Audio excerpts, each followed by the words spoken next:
The Department of Energy says EV sales have already exceeded 47,000 the first 7 months of the year, putting the country on track to surpass the 100,000 mark in registered electric vehicles before year-end. The DOE adds that electric vehicles now account for nearly 15% of new vehicle sales, meaning almost 1 out of every 5 new vehicles purchased in recent months is electric. Government incentives continue to boost the industry, including zero import tariffs on battery electric vehicles until 2028, zero excise tax for full electric vehicles, and a 50% excise tax discount for hybrid and plug-in hybrid models. Confident tayo na bago matapos or matatapos ang 2026 na ang ating vehicle registrations pagdating ng electric vehicles or EVs lagpas 100,000 na.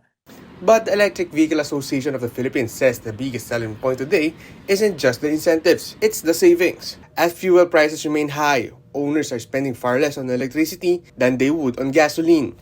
At the same time, a growing number of EV models has helped bring prices down, with some now selling for less than 1 million pesos. Pero sa EV, yung savings ngayon is about 70%. Kung gumagastos ka ng 1,000 kada 3-4 na araw sa gasolina, ngayon 300 na lang kung kuryente.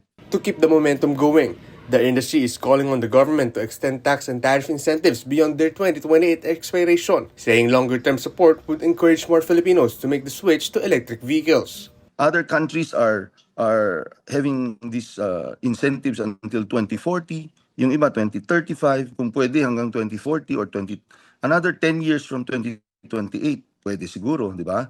Yun yung pakiusap ng EVAP. Kapatid Mobile Journey Ivan Tarinque, We or One News.